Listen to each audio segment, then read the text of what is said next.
Good morning, folks. Good morning, Your Honor. I'm just going to pull up the digital file.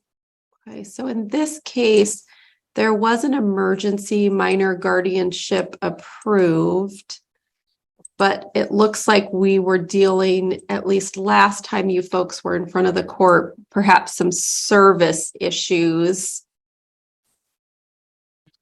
Yeah, and Your Honor, we've done a motion to serve by mail. I'm not sure if Your Honor has reviewed that or if it's gone, where it's gone. Yes, so I just saw that on July 12th, Judge Evans did sign that order to serve via mail. Okay, and then, so we'll be serving via mail then on the minor today, probably. If not today, tomorrow. Unfortunately, I'm stuck in Oregon due to health conditions, so it may be served tomorrow. Okay. So then, given that, how are the parties asking to proceed today? Ms. Winkles and Mr. Is it Esau? I want to make sure I'm pronouncing your last name correctly. That's correct, Your Honor. Esau. Oh, perfect. Yeah. I would ask that we set this over just so that I can do service, and then we can speak about extending or not extending the emergency minor guardianship to the date of the trial. I'll also, once I've had them served, I'll be setting a trial, and then Mr. Esau and I will need to, or Mr. Esau will need to be reappointed, as will I. Okay. Yes. I concur, Your Honor. That sounds like the best plan going forward. We still need service. So. Okay. Ms. Farr, your input. I'm sorry, Your Honor, I missed the beginning of the hearing, but Oh, we're just still waiting on, I believe, service on the minor, which has been approved by mail. Is that correct, Ms. Winkles? Yes, that's correct. service on the father or on the minor? Minor. I'm showing the It's service on the father of the minor guardianship. Okay. Yeah. It's the full minor guardianship service on the father. And I do believe the father is here with us. Is that correct? Yes. Right. So, Your Honor, this is ahead. the child in this case is 17. He's represented by Ms. Winkles. Mhm. I've already filed my report with all the initial issues. I don't believe that I am needed in this case any longer, and so I'm requesting that I be discharged. Okay. Let me just ask this of the parties procedurally. My understanding is we might be setting a trial on the full petition. So I'm assuming Ms. Farr would be needed for that, but I don't know procedurally if I discharge and then Ms. Farr, are you still available for trial testimony? She is, Your Honor. She can be discharged and we can just call her back for trial. That's fine. She just wouldn't come to any of the other hearings until that time, until the actual trial itself, because I believe she's already put in a report. Is that correct, Ms. Farr? I put in my report under the CV appointment, but there hasn't been any changes. Everything has remained the same that I'm aware of. So unless there's issues that come up that need to be investigated, I suppose then I could be reappointed at that time at the request of one of the attorneys. But I don't believe there's anything else I need to do in this matter until trial, and then I could just appear at trial to testify. So it sounds like Ms. Winkles has no objection to that. Mr. Esau, any objection? No objection, Your Honor. Okay. So would one of you be willing to prepare the order extending through the date of the full petition hearing, and I'll get that signed? And then Ms. Farr, is there a formal order you need from me for discharge? Yes, Your Honor, and I could prepare that and send it to you. Perfect. You guys are making my life easier. So I will sign that as soon as I receive it, both of those orders. Thank you, Your Honor. And I'll have that to everybody for signature, hopefully by the end of this week. Okay. And then do we want to set a review for this process, or do you just want to note it on our trial setting? I'll just note it on the trial setting. I'll serve everything at the same time. Okay. Sounds great. Anything else we need to do on this matter? I don't think so. No, Your Your Honor. Honor. Okay. Well, thank you all. All right. And then I'm Thank looking. you. Okay, we are back on the record. And I see our Spanish interpreter with us. Good morning, Your Honor. This is your interpreter for the Spanish language, Raúl Aguirre, permanently sworn through the AOC, Your Honor, and also certified through the DOJ. Muy buenos días, un servidor al español, Aguirre. And I believe we have the petitioners with us. Is that correct? Yes. See, And Yes. thank you. And Ms. Farr, you are on this matter as well. Y Yes, Your Honor. señorita Farr, usted también está relacionado con este asunto. Sí, su señoría. What I am looking for initially is just whether we've been able to accomplish service on the parents. Nada más le entregamos a Jaime y a Melissa no la encontramos.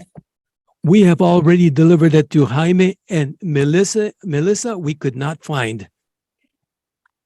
And Your Honor, it appears that Melissa is on the Zoom and she did leave me a message last night. I just haven't had the opportunity to return her call yet.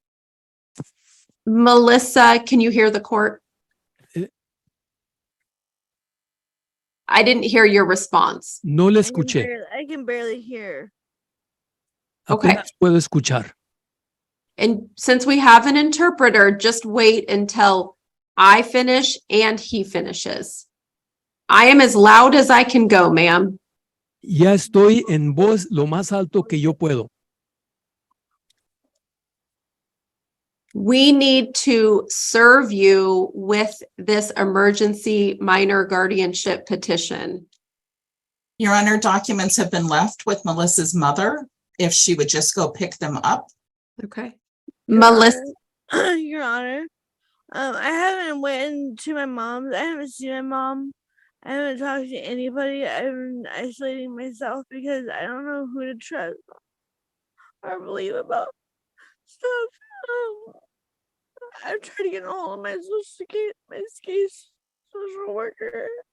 This whole time, I've only been able to get hold of her one time, and she was super mean to me, and she's just yelling at me and stuff, and well, she ended up hanging up on me. Okay. And Is- and I called back and I couldn't get a hold of her a million times.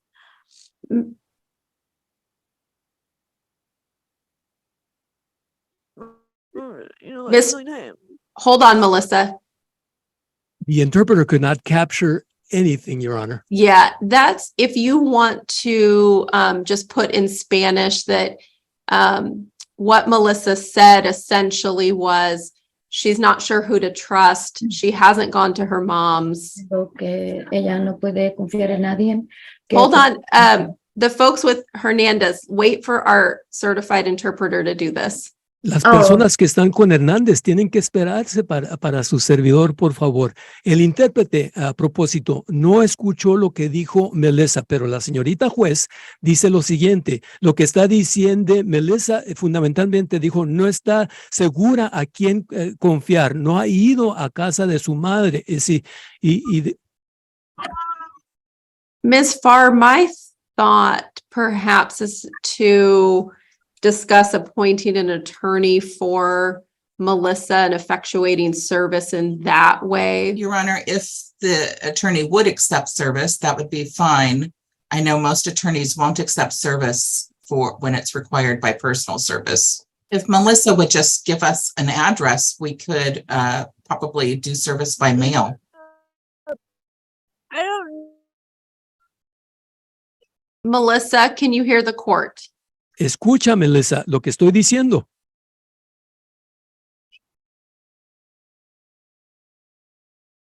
Melissa, I can hear fine just finding need him. What?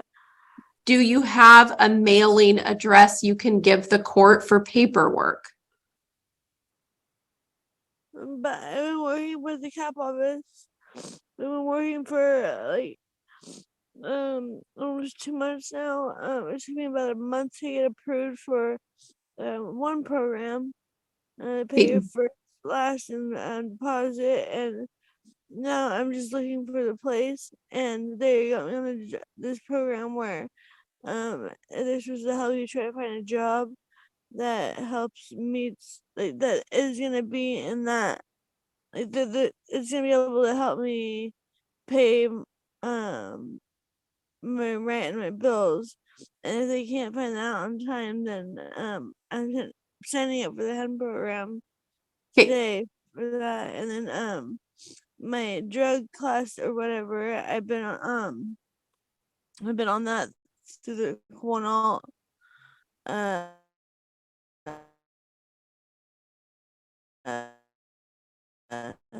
Melissa, center, Melissa, and hold on, Melissa. Do you just answer whether you have an address, a physical address? it wouldn't work. It didn't really work out for me too much. I went to that trick. Yeah. Okay, let me ask you this. What do you have current income? Are you working? Melissa, are you still with us? Just turn off your camera. That will increase your bandwidth. Melissa, are you working? Está trabajando. Yeah, I can't. Tiene empleo, Melissa. Please. No, I am not working right now, but I'm looking for a job. Okay, do you receive state benefits of any kind? Your Honor, should I be interpreting so far? Let's hold off just for this little portion. Yes, ma'am. No, I don't have a job right this minute, but that's what is I had to apply through the for the program through judicial at first. So they get approved, Okay, and they would help me there's supposedly some program there or Okay. through the cow office. It's supposed to help me get a okay, job. ma'am, would you like to be appointed an attorney for this proceeding? Yes. Is Okay. it true that she has 5 attorneys? So I'm going to bring the interpreter back in. I'm going to make a finding of indigency on the behalf of Melissa. We will, When I had hold on, ma'am. Ma'am, stop I talking. took care of her just fine. The court will appoint an attorney. Is there a list for those, or we will just have to find one? Okay. Well, the court's going to work on that. My hope is that either once appointed, the attorney can accept service or help help the court effectuate service in some manner. But it also sounds to me as if Melissa will be seeking counsel regarding the petitioner's request anyway.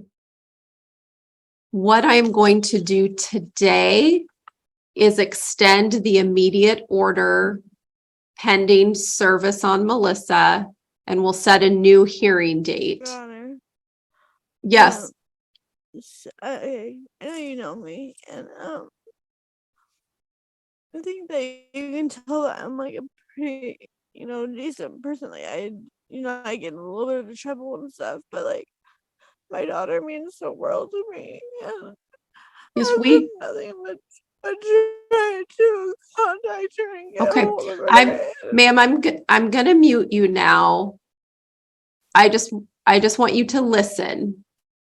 I'm appointing you an attorney. This attorney can work with you throughout this case, but we also need to get these papers served on you. The easiest way will be if you go to your mom's and get the paperwork. Your Honor, I have another suggestion. Go ahead. La señorita Farr tiene otra sugerencia. Sorry. If she has a caseworker, she can go to the caseworker's office and we can fax those documents to her. And the reason I say that is because she lives in Aberdeen. Mm-hmm.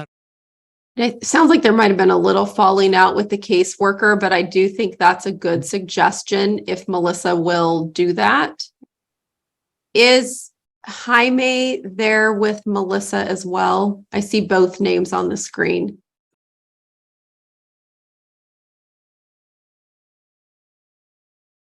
No answer. Ms. Farr, how much, I know since you'll still be somewhat involved in helping with this service issue, how much time would you want? I'll come to you in a minute. I think if we just set it out 2 to 3 weeks, just for the service issue, then we can get on track with the case moving forward at that point. And I'll try to get in touch with Melissa at the number she left me on my voicemail last night. I'll try to reach her today and see if not through that caseworker, through another person who's providing services, as long as she agrees to accept by fax or email through somebody who's assisting her, we can effectuate. Disculpe, Hold on one sec. The court Espere.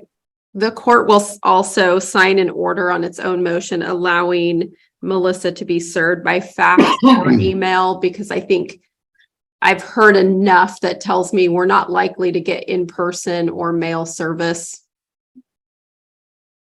The petitioners, I think, had something to say. Go ahead. Well, if it would be possible, if we can set the date, excuse me, can it be for the 24th of August, the next court date? It would need to be on a Tuesday to be back in front of me, and I'd like to stick with this ok, case. está bien, gracias. So Very well, thank you. I could offer you August 8, 15, or 22. El 22 está bien. Oh, The 22nd is fine. gracias. Ms. Farr, that's a little further out than you were recommending. How do you feel about that? Señorita Farr, este es bastante más lejano a la fecha que usted recomendaba. ¿Cómo se siente respecto a ello? Dígame. I don't think we need it out that far unless the petitioners are not available sooner. Está bien el día que guste. Okay, whatever day you or date or hour you choose is fine. What if we did August 8? Would you be available? Suficiente tiempo para que para Melissa. Está bien. A ver si sería suficiente tiempo para encontrar a Melissa, a ver cómo se le hace. Well, okay, there's several people speaking over there, Your Honor. Let's see. Well, let's see if it's enough time to find Melissa, or how can we do it? We have her here today, so I think we're moving in the right direction.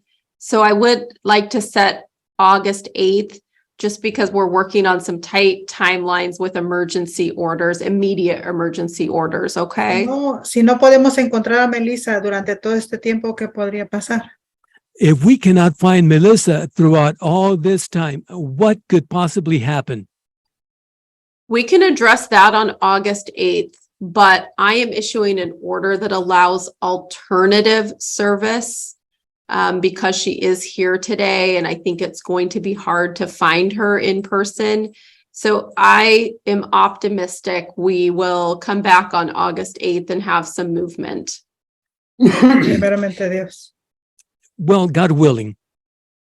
Okay, so we will be back on August 8th at 10:30. I am going to be issuing an order extending the immediate guardianship through that date. I will be issuing an order on the court's own motion allowing electronic service on Melissa. And I will be signing an order appointing an attorney for Melissa once I can find an attorney to accept that appointment. Anything else from any party on this case? No, no. Solamente gracias. No, only thank you. You are welcome. A usted. Ms. Farr, anything further on this that you need? No, Your Señorita Honor, Farr. thank you. Okay. No, su señoría, gracias. Okay, thank you. So, Melissa, you are free to log off. We will see you back on August 8th at 10:30. And the petitioners, you are free to log off. We'll see you back August 8th at 10:30. Gracias. Thank you. all. And interpreter, you are excused. I very much appreciate your time and interpreting on this matter. Thank you, Your Honor. I have learned a lot from you today. Mr. I thank you. Anagnosto is Well, present thank you so representing the father in this matter, Jaden Ludwig. I believe Jaden is also online. Good morning to you folks. And then we have Ms. Winkles Hello. present, I believe. Hello. Ma'am, you are free to log off. Your case is done. No, I've been trying to talk. I've been trying to talk to you guys. Ma'am, I'm going to mute you. I Your haven't been able to say anything. I Ma'am, wanted to your say case something. is done. The parties are gone. I cannot hear further from you because they are all logged off. I tried saying Your that I wanted to talk. You guys case, wouldn't listen to me. I have muted you again.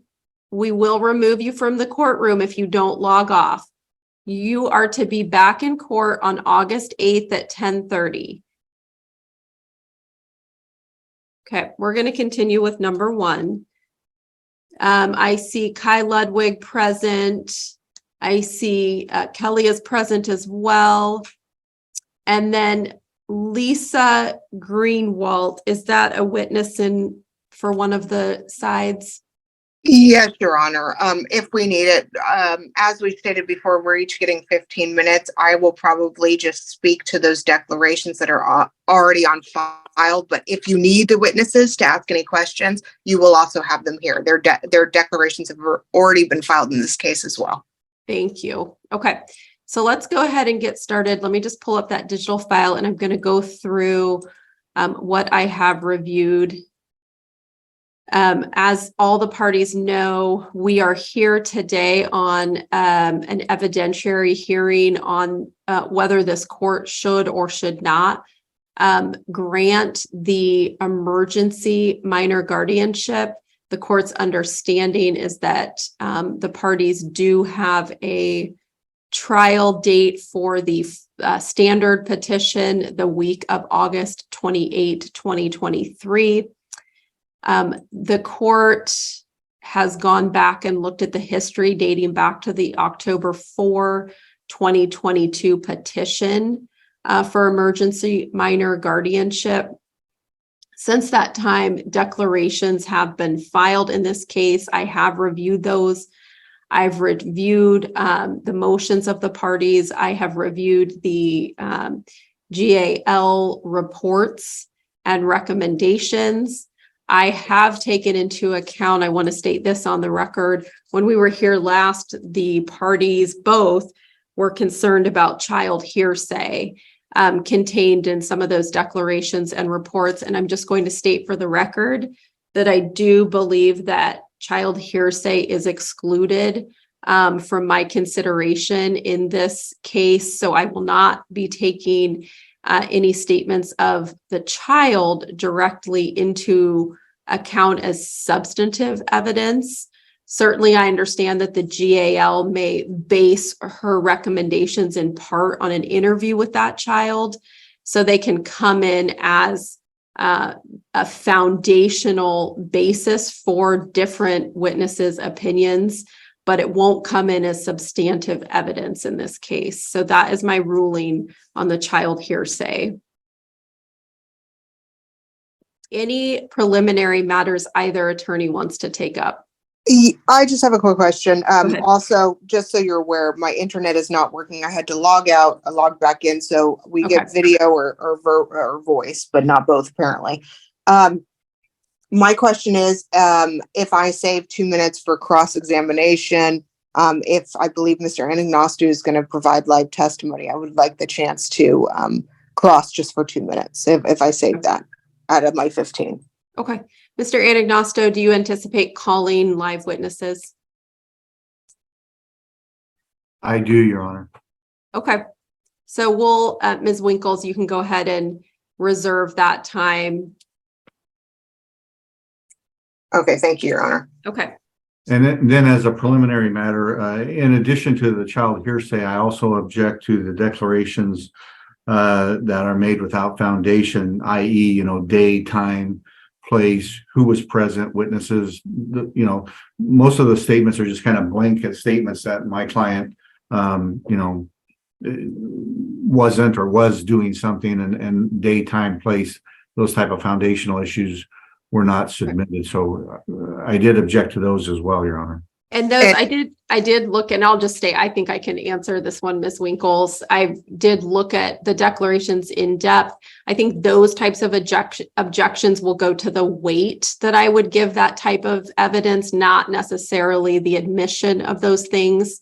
So if we were in front of a jury, may be excludable, I feel very confident that I am able to parse through the weight that I would give those types of statements.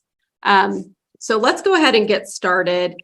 Ms. Winkles. Yes, Your Honor. Let me just get to the time. Okay, so I'm going to time myself so that I know where I'm at. Yes, Your Honor. My clients are asking for the emergency minor guardianship to be granted. In this case, if you look at the RCW for the emergency minor guardianship, it's not just who has the authority. It's also who has the ability and willingness to act to protect the health and safety of the child. In this case, the father does not have the ability. And this can be shown from historical evidence. The first is that when he had the child, for the first 18 months of the child's life, the child did not see a doctor. The child was essentially deaf. She suffered a significant developmental delay because of this. She could not speak at all at 18 months. Mr. Ludwig did nothing. He didn't take the child to the doctor. It would have been quite obvious that the child was deaf. Yet Mr. Ludwig did nothing except for smoke marijuana, didn't have a job, and took no interest in his child. Instead, it was my clients who eventually, when they got the child, they took the child to the doctor. The child required surgery. The child required significant educational interaction and significant additional intervention in order to reach her developmental milestones. The only reason that child is on level today is because of my clients. Father did nothing. Father took absolutely no interest, which is a theme you're going to hear in this case a lot. Father takes no interest. The people around him are who take the interest. Father's been repeatedly kicked out of different homes throughout his life. He's already been kicked out of his grandmother's home, the home he claims that he's going to live with his child. He already lived with his child there and was kicked out. It's not a home that is sufficient for this. It is a 2-bedroom, and dad or child would have to sleep on the couch. There is not enough room for them, but dad doesn't live there anyway. Dad has never lived there since the last time he got kicked out. Who does dad live with? Dad lives with his girlfriend and her son, who is a registered sex offender for a minor child. Now, dad thinks it's okay to continue living with his girlfriend. Dad claims that he's going to move in with grandma. The problem is that grandma and girlfriend's house are significant distance. They're hours away from each other. Dad's job is near girlfriend. And we'll provide testimony on cross-examination. You'll hear that on June 18th, dad actually took child to sex offender's house. And we'll be able to elicit that. Additionally, dad knew he couldn't do this. Dad knew he didn't have the ability and he didn't want to do it. And why do I say that? Even though it wasn't legally binding, he gave up custody in the intent of giving up custody to my clients. Then he assaulted my client. There was a police report, and all of that's been filed. Now, dad claims that he was not convicted, and so it doesn't count. You'll see the testimony in there by Holly Ludwig that viewed the actual event, and even grandma, in this case, who's now for dad, also wrote a declaration at that time to the police officers. This is a man who cannot control himself. He can't control himself. He's yelled at Commissioner Nelson when he was in the court earlier. And this is a man who has no ability to parent. He's done absolutely nothing. He knew he did not have ability when he gave the child up then. He still doesn't have ability. He's done nothing but an online parenting course. That doesn't change one. There has to be some significant change and significant want to change. Classes, be it any counseling, any of these things to get dad to go from A to B. Dad's done none of those. He wants you to believe that he is fully formed de novo from the earth and suddenly knows how to parent. That's not the case. Dad consistently makes bad decisions which put this child's health, safety, and welfare into significant and substantial danger. And I mean that by the fact that dad continually takes this child to his girlfriend's house. And we're going to provide testimony. We're going to have dad provide his own testimony about June 18th. And we're going to show records of impeachment if dad goes against that, showing that he had the child that day. He left the area and he went and took this child to his girlfriend's house where a registered sex offender lives.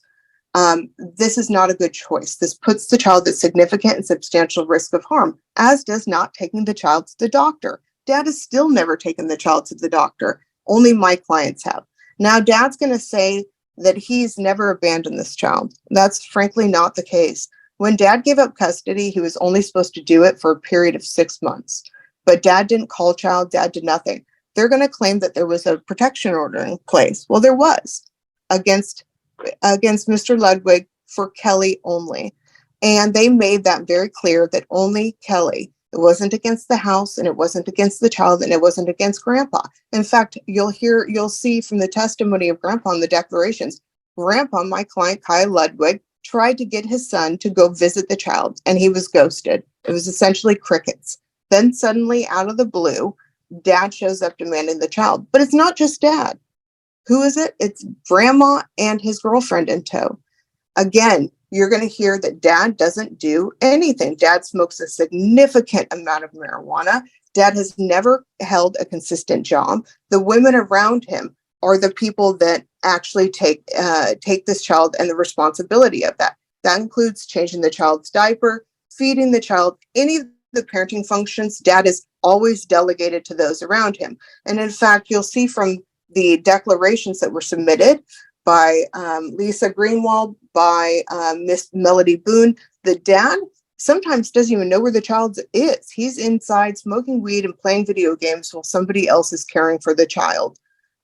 Dad has a history of flying off the handle. He's not safe to have this child alone. And what I mean by that is you'll see that in the declaration that he has a DV petition against him in Lincoln County, aside from the assault of Kelly Crape. The fact is that dad wants the court to give him this child because he says, I am dad. But the emergency minor guardianship is clear. If a parent does not have the ability to protect the child from substantial harm of the health, safety, and welfare, then we look at these minor guardianships. The fact is dad taking that child to a registered sex offender's house, that alone is enough. But on top of that, you'll see a list of all the times dad has been late or not shown up for visitation. If this is really a man that has the ability to protect this child from substantial harm, why is he never there on time? Why is the child wet? Why is the child not fed? Why is the child not put down for a nap? This is especially true when the court ordered it. Now, dad's going to say, well, just make an order that I can't take the child out of the area. Well, if we could make an order that dad would follow, that would be great. But that hasn't happened yet. Dad is repeatedly not there because of any number of reasons. But the biggest one is dad consistently violates these orders. Dad cannot take care of himself. You'll read in the testimony, the declarations provided, that dad doesn't bathe. That dad has problems keeping jobs. He's gone through a lot of jobs. He has a job right now, apparently, but he hasn't had this job very long, and they come and they go. He has never paid rent. He has never supported himself. The idea that he could provide and protect this child against substantial harm, it's ridiculous. He can't even protect himself. He lives off of the benefit and regress of other people, and they eventually get sick of him and kick him out. Everywhere he's been kicked out. The fact is, dad has never given any type of indication of where he's actually living. He says he's, quote unquote, going to live with his grandmother, but he's not there yet. Where he is with a registered sex offender. This is not, dad may think this is fine, but it's not fine.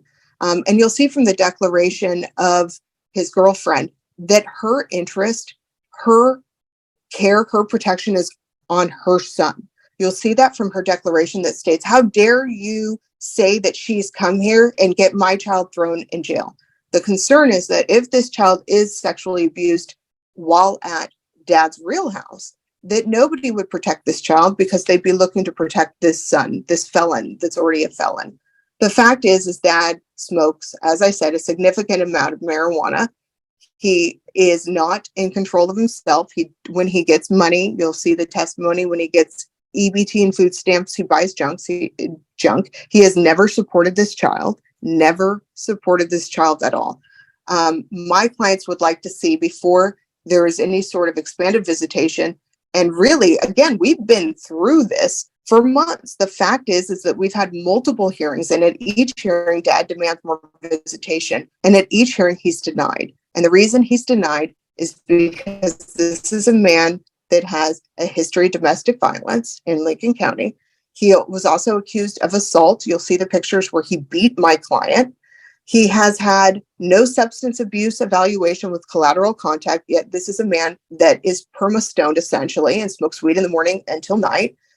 This is a man who shows no proof of where he's actually living and who he's living with. He needs to show proof that he's living in a place without a registered sex offender, felon, or drug or person with a drug history. He's never taken anything other than an online parenting class, and we're not sure that he even took that.